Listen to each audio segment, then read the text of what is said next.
Yaman, rezim Zionis gagal selamat dari rudal Palestina.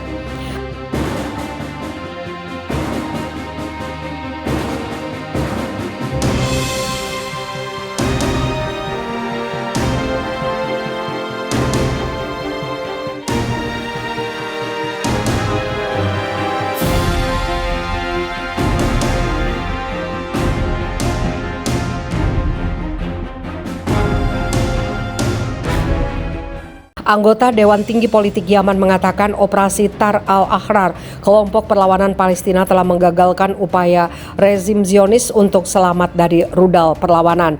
Dikutip stasiun televisi Al-Masirah, Mohammed Ali Al-Houthi menuturkan, "Kami konsisten dengan cita-cita Palestina dan hari ini untuk membela Palestina. Kami hadir di Pawai. Selain itu, kami juga mendukung para pahlawan kebebasan di Palestina dalam operasi Tar al-Ahrar." Ia menambahkan Yaman mengawasi agresi rezim Zionis dalam membombardir rumah-rumah penduduk Gaza, sebagaimana juga mengawasi Arab Saudi, Amerika Serikat, dan Uni Emirat Arab dalam membombardir rumah-rumah warga Yaman.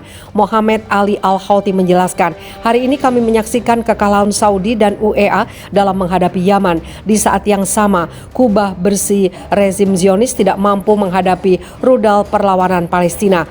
Kepada rakyat dan kelompok perlawanan Palestina, Al-Houthi mengatakan rakyat Palestina telah menggagalkan upaya rezim Zionis untuk selamat dari rudal perlawanan. Pada saat yang sama, Mohammed Ali Al-Houthi meminta rakyat Yaman untuk tetap waspada dan siaga karena musuh tetap melanjutkan agresi dan tidak mencabut blokadenya.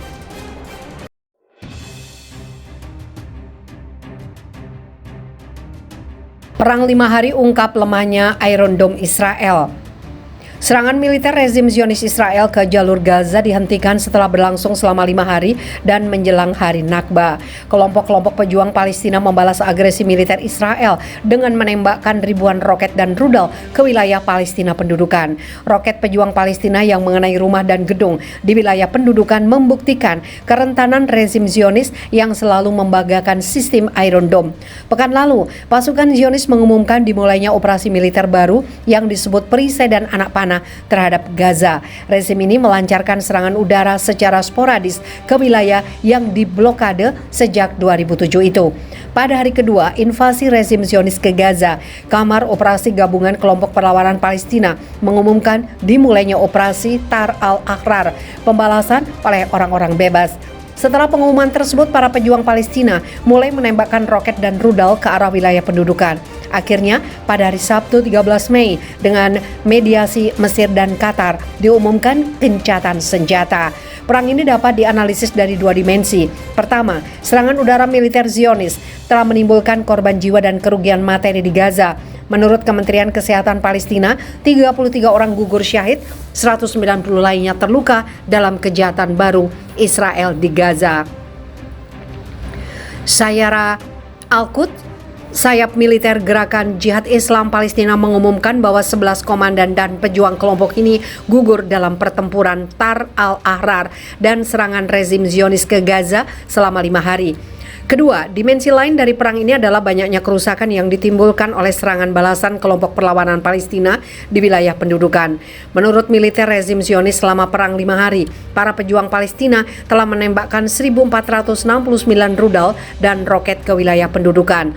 Dari jumlah roket dan rudal yang ditembakkan tersebut, 1.139-nya melintasi tembok perbatasan dan sistem Iron Dome hanya berhasil mencegat 439 roket, sementara sistem Pelakan Daud hanya mampu mencegat 2 rudal. Rezim Zionis juga mengumumkan bahwa serangan roket dan rudal pejuang Palestina selama perang 5 hari itu baru-baru ini telah menewaskan 2 warga Zionis dan melukai 75 orang.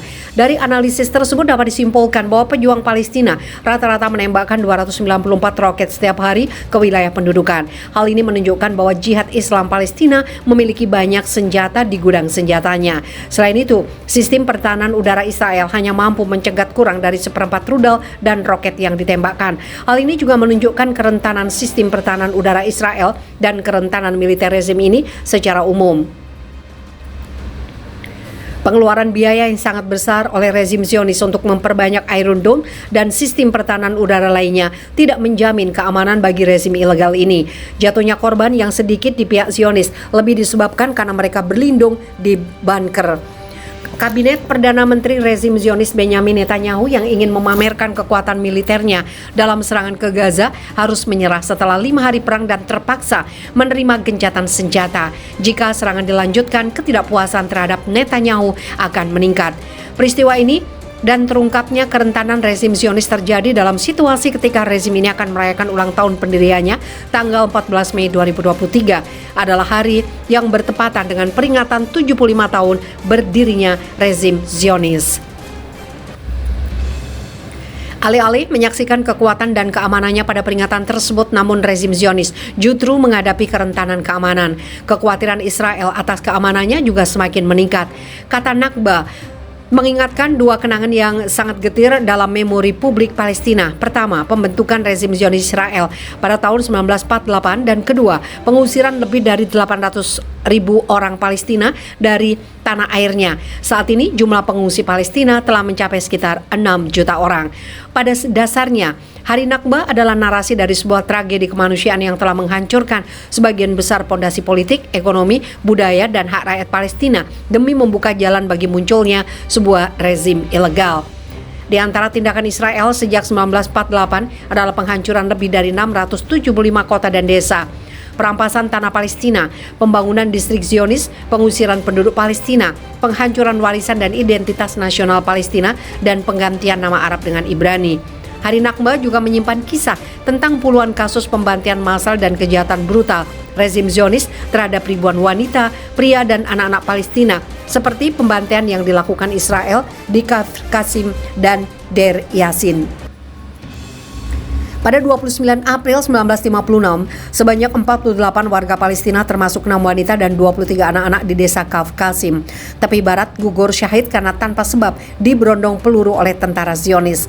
Sebelum ini, pada 9 April 1948, dua organisasi teroris Zionis menyerang desa Deir Yassin di Barat Quds, membunuh 360 warga sipil Palestina.